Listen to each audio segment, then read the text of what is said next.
This kind of ties a little bit into another question having to do with equality and diversity.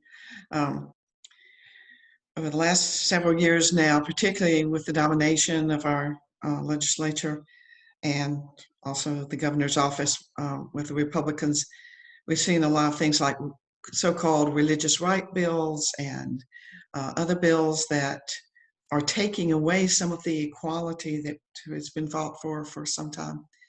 How would you address it? Um, I think that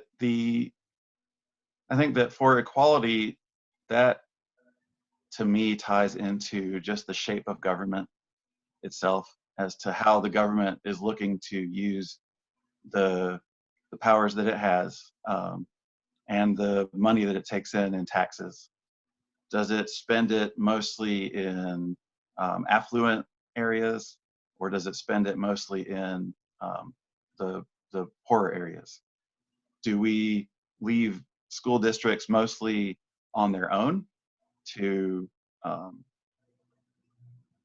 get their revenue only from the local area and only spend what they get from that local area, or do we take it more of a, these are the children of Georgia.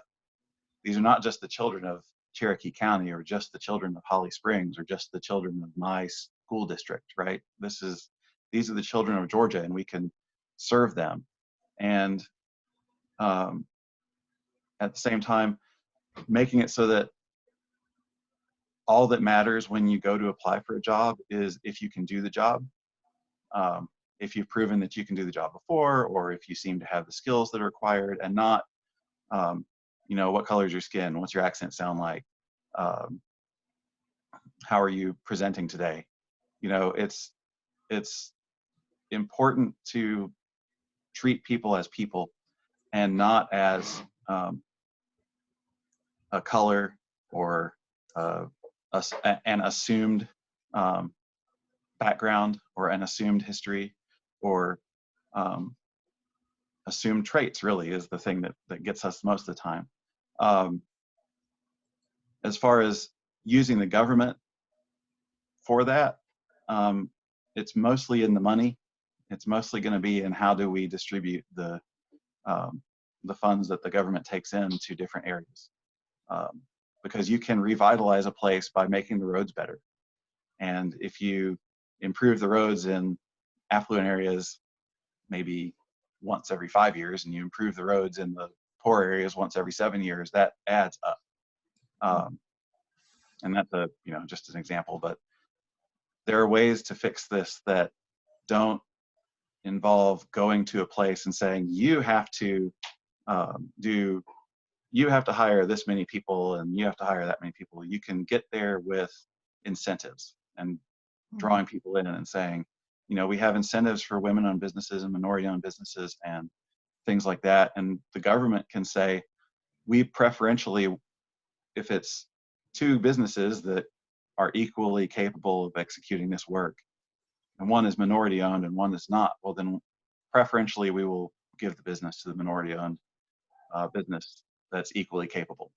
And there's a lot of opportunities there to help with equality. And as far as religious freedom goes, that's one of the things I was talking about before, is the Republican Party of Georgia not caring about the people of Georgia at all. They are looking at what the National Republican Party is doing, and they're looking at what Fox News is saying, and the ALEC is saying, and they are doing their bidding regardless of what's going to happen to the people of Georgia for that. And so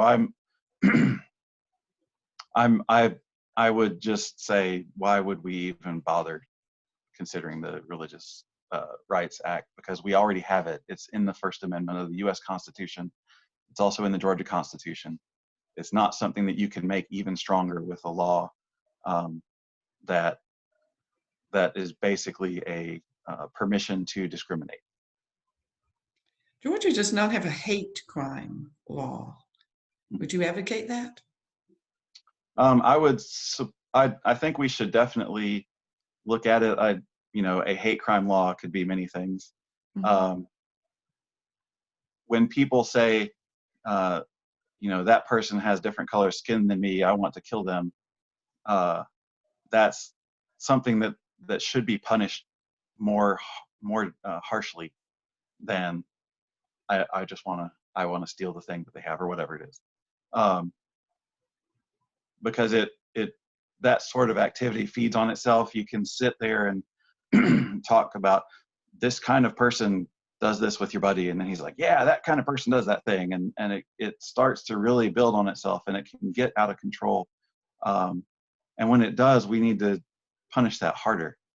But I don't know if there's a specific hate crime law that I've seen or heard about that I would try and pursue right now. I know that for sure that would be something that would be on the list, but it would be farther down the list than healthcare and equality and things like that. Mm-hmm.